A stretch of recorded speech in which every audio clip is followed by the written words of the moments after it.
बहुत सारे बच्चों को ऐसा डाउट है कि मैथ्स में क्या करें क्या ना करें, मैथ्स का पेपर कैसे लिखें, किस तरह से लिखने से सामने वाले को इजीली रीडेबल हो।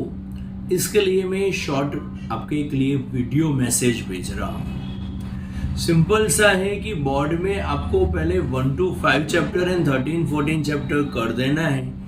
वो शायद आपका स्टैंडर्ड हो, बेसिक हो, उसके लेना देना नहीं है।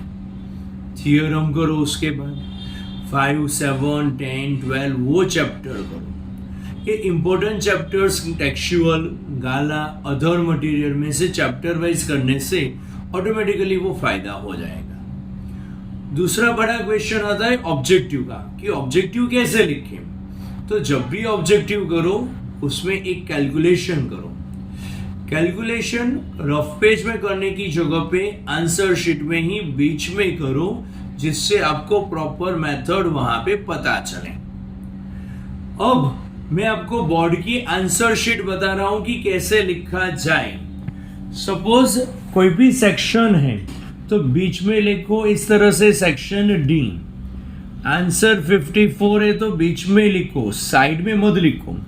बोर्ड की आज आप लोगों ने बोर्ड में देखा जाए तो यहाँ पे एकदम वाइट पट्टा जैसा होता है, वो मार्क के लिए स्पेस होता है। आंसर नंबर लिखने के बाद जो क्वेश्चन है वो लिखो। मैंने मोड वाला सम किया है तो क्लास फ्रीक्वेंसी लिखा, हाईएस्ट 19 फ्रीक्वेंसी है। मॉडल क्लास 25 to 35 ये बॉक्स बनाया।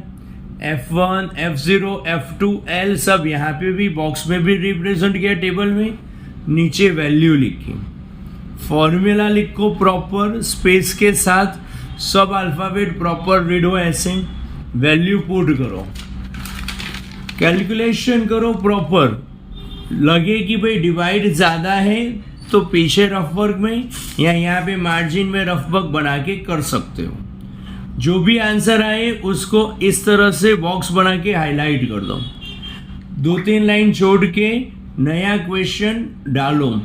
सेक्शन में आप आगे पीछे नंबर्स लिख सकते हो, लेकिन सेक्शन के जो भी क्वेश्चन है वो एक साथ होने चाहिए।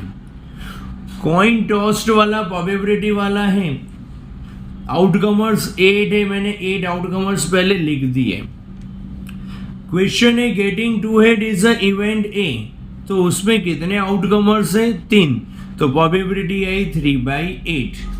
वैसा ही क्वेश्चन है getting at least 2 head, event B लिखा। At least 2 head means minimum 2 head, इसमें 2 and 3 हेड काउंट होंगे, तो यहाँ पे n3 + 1 हो गए 4 हुए। अब जब आप कट करते हो तो इस तरह से कट करो, ओवरलैप करके कट करने की जरूरत नहीं है। P of B 4/8 1/2 हुआ। दोनों प्रोबेबिलिटी के आंसर इस तरह से हाईलाइट किया जाए। वैसे ही सेक्शन ए है तो सेक्शन ए बीच में लिखो, MCQ ट्रू फॉल्स मेथड है ऊपर लिखो, आंसर नंबर बीच में लिख के उसका कैलकुलेशन करो, आंसर को बॉक्स करो, आंसर 2। इसी तरह से आपको हर एक क्वेश्चन फॉलो करना है, जिससे आपका इजीली कैलकुलेशन के साथ पेपर हो। टाइम मैनेज इंपॉर्टेंट है। Section D 10 minutes max to max. Section C में ईच क्वेश्चन 8 मिनट या 7 मिनट्स लो। सेक्शन बी में 4 मिनट्स। सेक्शन 1 जो ऑब्जेक्टिव है वहां पे टोटल 24 जो क्वेश्चन है 30 मिनट्स में होने चाहिए। मैथ से लास्ट 10 मिनट्स उसको वापस से एक बार रीचेक करो, या उसको वापस से जहां पे आपको +1 एक्स्ट्रा क्वेश्चन लिखने हैं वो लिख दो। सेक्शन के बाद आधा 1 पेज एक्स्ट्रा क्वेश्चन के लिए अच्छे बच्चों को जाने देना चाहिए, जिससे बेस्ट ऑफ में आपका मार्क्स कहीं कटा है तो बेस्ट ऑफ के शेड्यूल में वो मार्क्स मिल जाए। Thank you everyone.